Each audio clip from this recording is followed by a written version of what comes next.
Hello friends, hope you all are fine. Today we are going to start our chapter number 3 of class 11th sociology, and the name of chapter is understanding social institutions. Basically इस chapter के अंदर हम वो संस्थाओं के बारे में पढ़ेंगे जो कहीं ना कहीं एक व्यक्ति को कंट्रोल करती हैं, एक व्यक्ति के डेवलपमेंट में अपना रोल प्ले करती हैं. An institution is something that works according to rules established or at least acknowledged by law or by custom. तो एक संस्था किसको बोलते हैं? जिसके अंदर कुछ नियम कानून हो, कोई ट्रेडिशन हो, कोई कल्चर हो, या कोई कस्टम हो, या कोई कानून हो जो फॉलो अप किए जाते हैं. There are social institutions that concentrate and control, punish and reward. समाज के अंदर भी कुछ इसी तरह की संस्थाएं या ग्रुप होती हैं जो एक व्यक्ति को कंट्रोल करती हैं, पनिश करती हैं गलत काम करने पे, या सही काम करने पे रिवॉर्ड करती हैं, कंसंट्रेट रोकती हैं एक व्यक्ति को गलत करने से.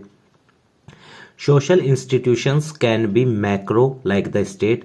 तो मैक्रो बोलते हैं जब हम किसी एक इंडिविजुअल की या किसी एक चीज की एज अ होल स्टडी करें, और माइक्रो जब हम किसी एक पर्टिकुलर इंडिविजुअल की स्टडी करें. तो macro is a broad concept और and micro is a small concept.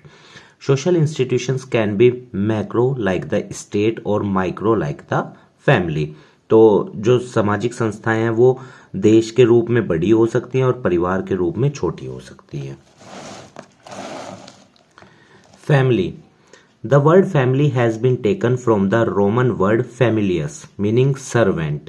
The Roman law, the word denoted the group of procedures and slaves and other servants as well as the members connected by common descent or marriage. तो family शब्द का जो family शब्द है वो किससे लिया गया है? रोमन वर्ड से, फैमिलस से, जिसका मतलब हो सर्वेंट. अब सर्वेंट से मतलब यह है कि एक ही डिसेंट या एक ही ब्लड के लोग आपस में रह रहे हैं एक साथ और एक दूसरे की सेवा कर रहे हैं या किसी पर्टिकुलर की सेवा कर रहे हैं. According to Burgess and Locke, family की डेफिनेशन है ये.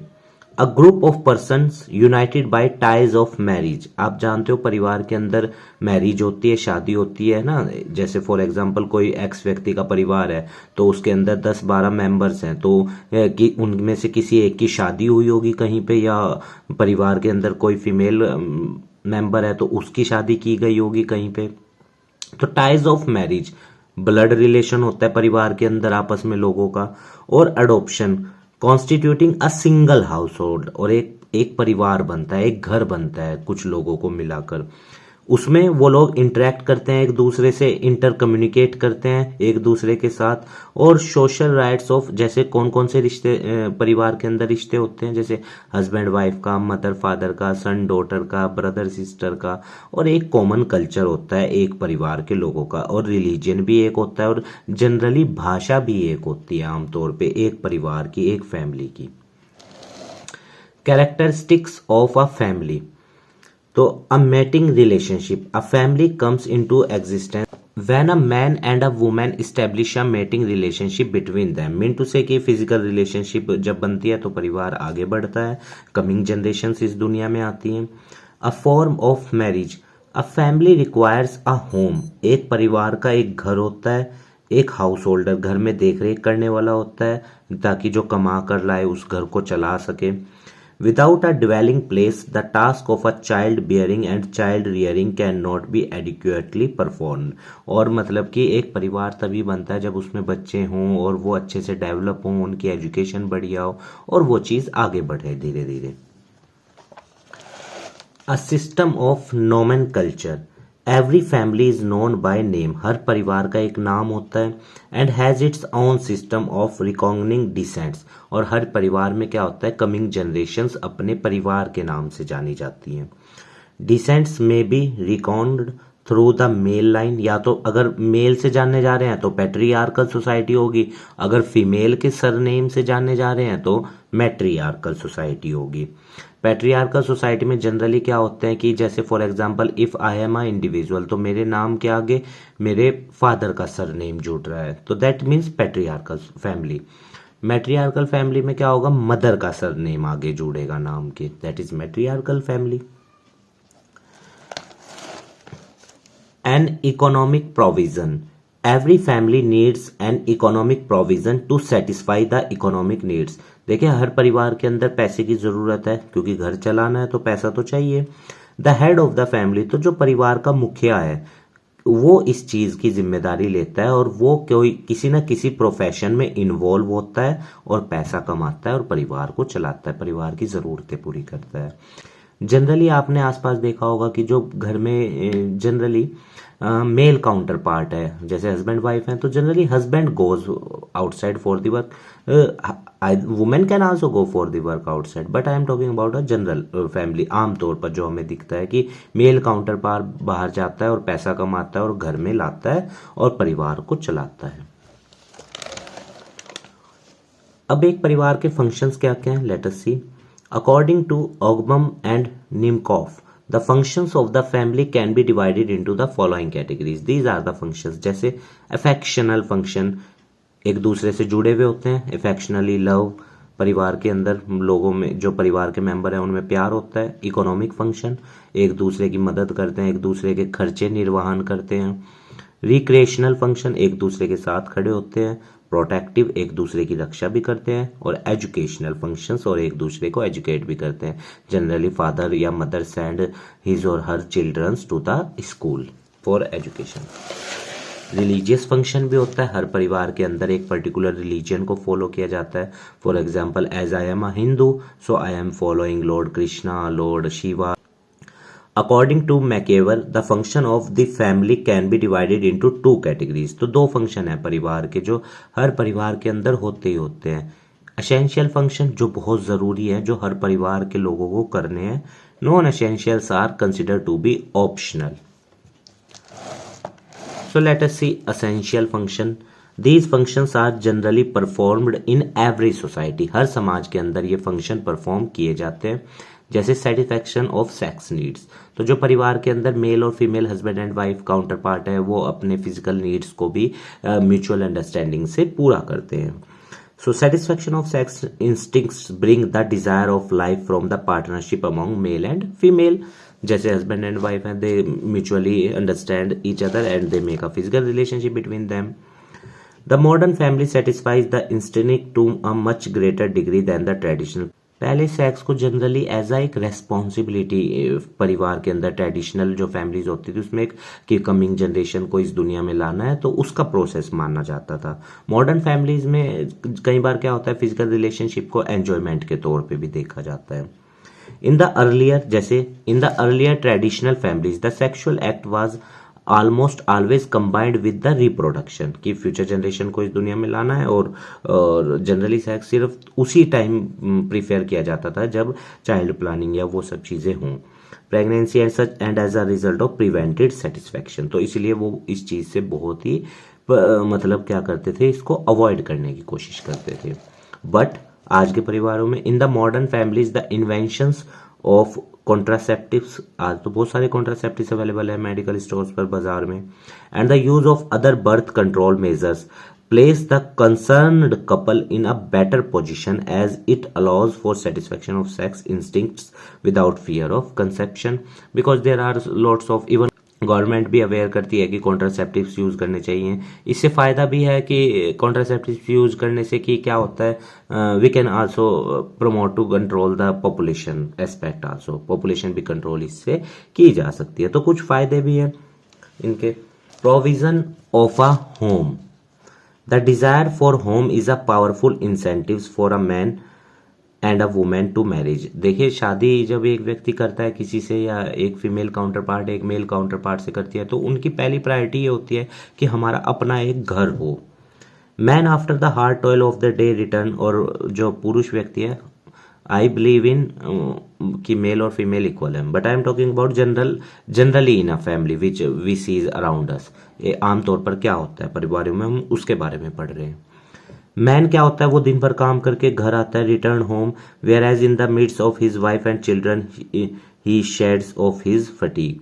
और क्या होता है फिर उसके, वो अपने बच्चों के सामने अपनी थकावट या वो सब उतारता है, उनके साथ समय बिताकर, उनके साथ खाना पीना करके, या उनके साथ खुशियां बांट कर। Though in modern times there are many hotels and clubs which also provide recreation to men, आज एक व्यक्ति अगर थक गया, लेट हो गया, घर नहीं जा पा रहा है तो होटल में रुक जाए कहीं पे, या बाहर गया हुआ है तो वो भी एक रिक्रिएशन का जरिया, वहां जाके वो आराम कर सकता है। बट द जॉय, पर जो एक व्यक्ति को सेटिस्फेक्शन मिलता है वो अपनों के साथ ही मिलता है, पेरेंट्स के साथ, वाइफ के साथ, चिल्ड्रन के साथ, जब वो घर में होता है।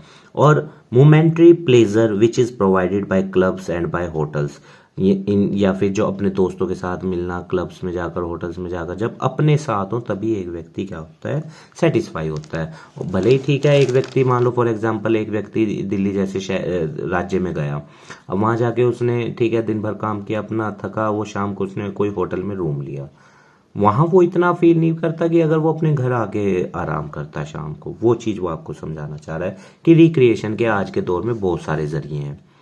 In spite of these other recreative agencies, the home is still the heaven. घर तो जन्नत है, यह स्वर्ग है, and the sanctuary where it members find comfort and affection. और परिवार क्या है, एक तरह की सेंचुरी है जहाँ पे comfort, affection, love, emotions, economic sharings और ये सब चीज़ें एग्जिस्ट करती हैं। इकोनॉमिक एस्पेक्ट पढ़ लेते हैं परिवार का। The family serve as an economic unit, परिवार में लोग एक दूसरे के लिए, जैसे for example father earns but the income of the father is spend on wife and his children's.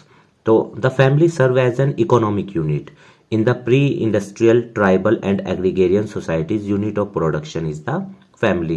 पहले क्या होता था, परिवार में लोग एक साथ खेती करते थे, एक साथ कमाते थे और एक साथ उसको खर्च करते थे एक दूसरे की जरूरत पूरा करने में। हाँ, तो जनरली आपने देखा होगा कि परिवार क्या होते हैं, बट जाते हैं जनरली मैरिजेस के बाद।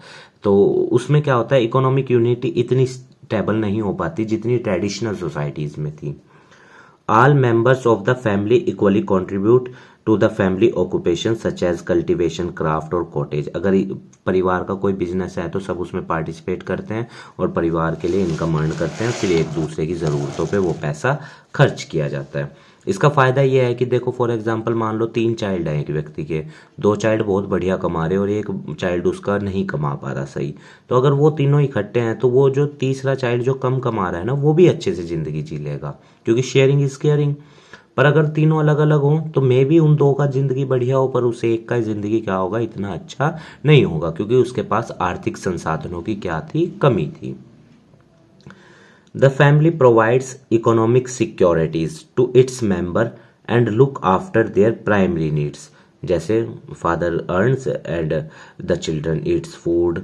सिक्योरिटीज प्रोवाइड होती है परिवार के अंदर, कपड़े, शेल्टर, अगर कोई चीज़ की ज़रूरत है, मेडिकल चीज़ चाहिए, वो भी आसानी से मिल जाती है।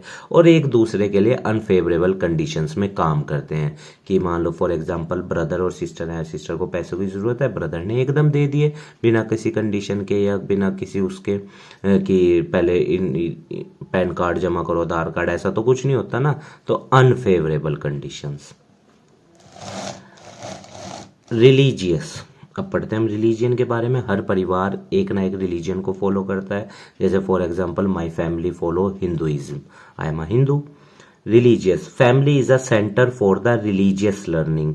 एक परिवार ही ऐसा होता है जहाँ से एक व्यक्ति सीखता है कि कौन से रिलीजन को उसको फॉलो करना है। जैसे for example when I took birth, मैं बचपन से ही सीखता आ रहा हूँ कि I have to follow the Hinduism, और मेरा अपना भी विश्वास है उसमें। Family is a centre for the religious learning as the children learn from their parent various religious virtues. Generally बच्चे क्या होते हैं, अपने माता पिता से ही सीखते हैं वर्शिप करना या कैसे करना है, कौन से नॉर्म्स रूल्स फॉलो करने हैं, वो सब चीज़ें। The religious and moral training of children have always been bound with the home. तो एक बच्चा रिलीजियस ट्रेनिंग या जो भी रिलीजियस एक्टिविटी वो करता है वो कहाँ से सीखता है, वो अपने घर से। हालांकि इंडियन कॉन्स्टिट्यूशन आर्टिकल 25 से 28 फ्रीडम ऑफ रिलीजन है, पर जनरली हम उसके बारे में बात करें कि एक व्यक्ति अपने घर से ही चीज़ों को सीखता है। दो formal religious education start in the earliest years of schooling, the family still furnish the matrix of religious ideas, attitude and practices।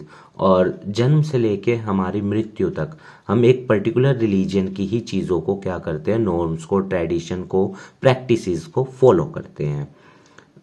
It is in the family that the basic notion of God, morality and salvation are acquired during childhood. बचपन से ही हमें generally एक परिवार के अंदर चीज़ें बताई जाती हैं कि हम किस कोड को फॉलो कर सकते हैं, और हमारी हालांकि आर्टिकल 25 के तहत हम किसी भी कोड को फॉलो कर सकते हैं, पर जनरली मैं एक हाउस की बात कर रहा हूँ, एक परिवार की। और मोरालिटी क्या क्या चीज़ें हमें फॉलो करनी है, कैसे हमें अपना जीवन जीना है, अच्छी तरह से जीना है, किसी का बुरा नहीं करना है या किसी को सताना नहीं है, उस तरह से। Next point is education. The child learns the first letter under the guidance of parent. बच्चे के सबसे पहले टीचर कौन होते हैं? उसके पेरेंट्स होते हैं, जहाँ से वो चीज़ों को सीखता है। बोलना चलना वो घर से ही तो सीखता है एक व्यक्ति। The joint family was the centre for vocational education as the children from the early childhood were associated with the family task. और अगर जॉइंट परिवार है तो बच्चा क्या होता है, बहुत सारी चीज़ों को एक बहुत ही अर्ली एज में सीखने लगता है। The modern family has delegated the task vocational education to technical institute and college. पर जनरली आज फादर या मदर होते हैं, उनके पास क्या होता है कि इतना टाइम नहीं हो पाता, क्योंकि वो खुद इकोनॉमिक एक्टिविटीज़ में बिजी हैं। तो ये जो टीचिंग का काम है ये कौन करती हैं? वोकेशनल टेक्निकल इंस्टीट्यूट या कॉलेजेस या स्कूल, वहाँ पे ये सब चीज़ें बच्चों को सिखाई जाती है, एटिकेट्स, मैनर, और उसका ओवरऑल डेवलपमेंट किया जाता है करिकुलम के जरिए। Classifications of family.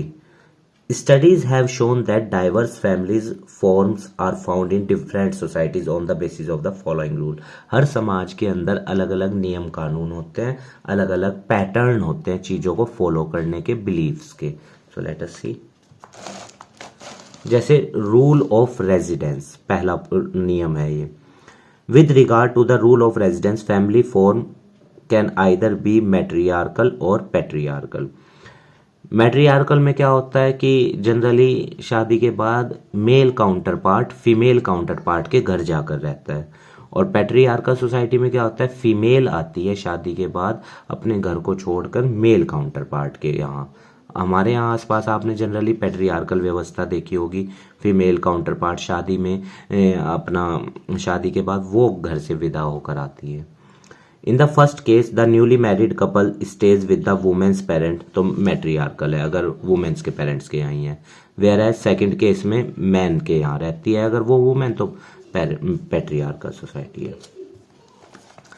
Rule of inheritance and lineage. With regard to the rule of inheritance and lineage the family form can be matrilineal और मैट्रिलोकल। मैट्रिलिनियन क्या होता है? Let us see. In the first case, the inheritance right are passed down from the mother to daughter, and lineage is traced from the mother side. तो मैट्रिलिनियन में क्या होता है, चीज़ें माँ की तरफ से बेटी को दी जाती हैं, दैट इज मैट्रिलिनियन। पर सेकंड केस में are pass down from father to son, अगर चीज़ें बेटे को दी जा रही हैं तो हम उसको क्या कह सकते हैं, पैट्रिलिनियन। तो जब चीज़ें पिता की ओर से बेटे को मिलें तो वो दूसरा केस है, और मैट्रिलिनियन में क्या होगा, मदर की ओर से चीजें मिल रही है डॉटर को। ठीक है। Rule of authority and dominance. With regard the rule of authority and dominance the family form can B patriarchal और मैट्रियार्कल। अगर मेल डोमिनेट कर रहे हैं परिवार के अंदर तो पैट्रियार्कल परिवार है, और अगर फीमेल डोमिनेट कर रही हैं तो मैट्रियार्कल परिवार है। पैट्रियार्कल फैमिली के अंदर क्या होता है, मैन के पास सारी अथॉरिटी होती है, डिसीजन लेने के पावर घर के अंदर मेल के पास होते हैं। मैट्रियार्कल सोसाइटी में सारे डिसीजन लेने की पावर फीमेल के हाथ में होती है। Marriage can be defined as the socially acknowledged and approved sexual union between two adult individual. तो मैरिज क्या है, एक तरह का गठबंधन है जिसमें दो मेल और जिसके अंदर मेल या फीमेल एक दूसरे के साथ फिजिकली रिलेशन बनाते हैं, और दैट फिजिकल रिलेशन मतलब कि मैरिज जो होती है वो सोशली अप्रूव्ड भी होती है, सोसाइटी उसको एक्सेप्ट करती है। When two people marry they become keen to each other, और जब दो लोग एक दूसरे से शादी करते हैं वो एक दूसरे के रिश्तेदार बन जाते हैं, और फिर उनसे जुड़े हुए लोग भी एक दूसरे के रिश्तेदार हो जाते हैं। The marriage bond also however connected together a wider range of people. जैसे लड़की के माता पिता अब लड़के के सास ससुर हो जाएंगे, और लड़के के माता पिता लड़की के सास ससुर हो जाएंगे, तो रिश्तेदारी स्टैब्लिश होती है शादी के जरिए। डिफरेंट टाइप ऑफ मैरिज, अब मैरिज अलग अलग है, जैसे monogamy restrict the individual to one spouse at a time. इसमें क्या होता है, एक मेल होता है और उसकी वाइफ एक फीमेल होती है। अंडर दिस सिस्टम एट, और आमतौर पर आपने अपने आसपास सभी घरों में यही व्यवस्था देखी होगी, monogamy. Under this system at any given time a man can have only one wife and a woman can have only one husband. This is called monogamy.